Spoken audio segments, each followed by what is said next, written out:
പെട്രോളിന് വില കൂടിക്കുകയാണെങ്കിൽ നാട്ടിലെ എല്ലാ സാധനങ്ങൾക്കും വില കൂടും. പിന്നെയല്ല, ചരക്ക് കൂലി കൂടും, യാത്രാക്കൂലി കൂടും, വണ്ടിക്കൂലി കൂടും. അതിനാണ് ആദ്യം പെട്രോളിൻ്റെ വില കൂട്ടുന്നത്. ആ പെട്രോളിൻ്റെ ഇവിടെ BJP അധികാരത്തിൽ വരുന്ന സമയത്ത് പറഞ്ഞിട്ടുള്ളത് 50 റുപ്യക്ക് പെട്രോളും 50 റുപ്യക്ക് ഡീസലും കൊടുക്കുന്ന. ഇപ്പം ഇന്നലെ കുറച്ച് ചേച്ചിമാർ സമരം ചെയ്യുന്നുണ്ട്. KSRTCയിൽ ഫ്രീ സൗജന്യ യാത്ര. ഇപ്പം നിലവിൽ ഗവൺമെൻറ് വന്നിട്ടില്ല. ആ ഒരു ഗവൺമെൻറ് വരുന്നതിന് മുന്നേ തന്നെ ഫ്രീ കൊടുക്കുന്നു. അത് ഗവൺമെൻറ് വന്ന് പ്രഖ്യാപനം വന്ന് ട്രാൻസ്പോർട്ട് മിനിസ്റ്ററെ തെരഞ്ഞെടുത്തതിന് ശേഷമൊക്കെ ചെയ്യേണ്ട സമരമാണ്.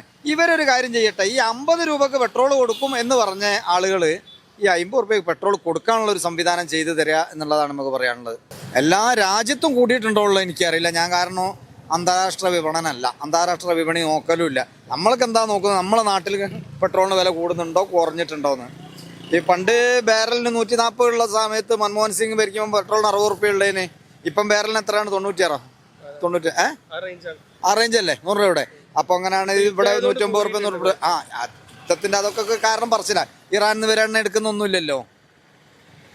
ഇന്ത്യ ഗവൺമെന്റ് ഇറാനിൽ നിന്നാണ് എണ്ണ കൊണ്ടുവരുന്നത്.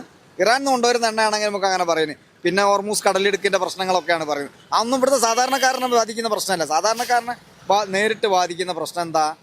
ഇവിടെ എണ്ണക്ക് വില കുറയണം, നിത്യോപയോഗ സാധനങ്ങൾക്ക് വില കുറയണം, ഗ്യാസിന് വില കുറയണം.